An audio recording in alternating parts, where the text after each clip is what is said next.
Assalamualaikum warahmatullahi wabarakatuh. Materi IPA untuk hari ini adalah mengenai pembelahan meiosis. Sebelumnya, Ibu sudah menjelaskan mengenai pembelahan mitosis. Untuk hari ini, Ibu akan menjelaskan tentang pembelahan meiosis, perbedaan antara pembelahan mitosis dan pembelahan meiosis. Pembelahan meiosis adalah pembelahan yang terjadi pada sel gamet atau sel kelamin, yang nanti akan menghasilkan sel telur atau ovum dan sperma. Pembelahan meiosis disebut juga dengan pembelahan reduksi, karena pada proses pembelahannya akan menghasilkan jumlah kromosom setengah dari jumlah kromosom induknya. Pembelahan meiosis terjadi melalui dua tahap, yaitu meiosis 1 dan meiosis 2. Pembelahan meiosis menghasilkan 4 sel anak yang sifatnya haploid. Haploid di sini adalah jumlah kromosomnya setengah dari jumlah kromosom induknya.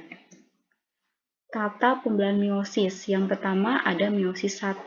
Pada meiosis 1, tahap-tahapnya yaitu profase 1. Di sini ada leptoten. Kromatin menjadi kromosom homolog. Kromosom homolog adalah kromosom yang berpasangan, mempunyai bentuk dan jumlah yang sama. Zigoten, kromosom homolog berpasangan membentuk struktur bivalen yang disebut sinapsis.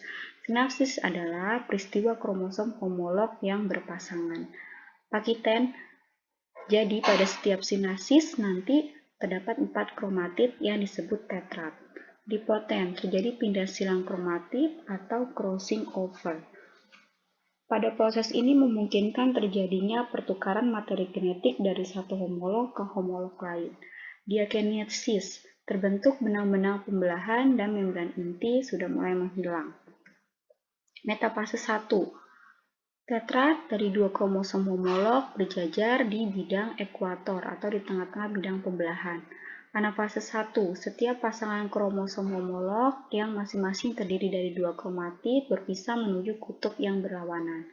Telofase 1, kromatid mulai memadat, membran inti terbentuk kembali, kemudian terjadi sitokinesis yang nanti akan menghasilkan dua sel anak haploid.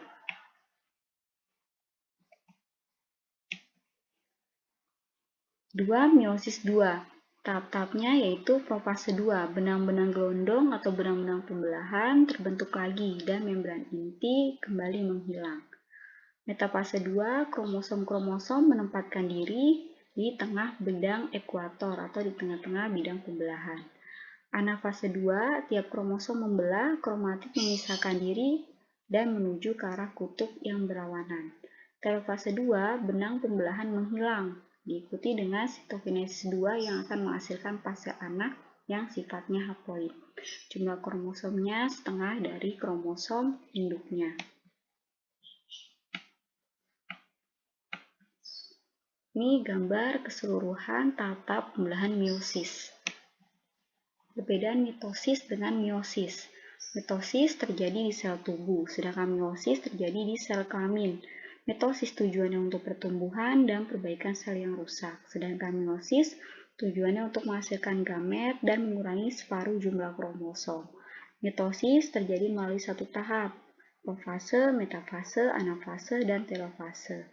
Meiosis terjadi melalui dua tahap, yaitu meiosis 1 dan meiosis 2.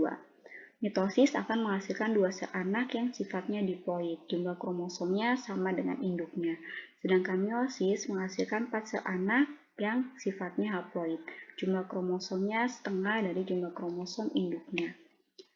Tugas untuk hari ini, kalian kerjakan soal di LKS IPA halaman 7, nomor 1-5 di buku tulis. Ibu akhiri, waalaikumsalam warahmatullahi wabarakatuh.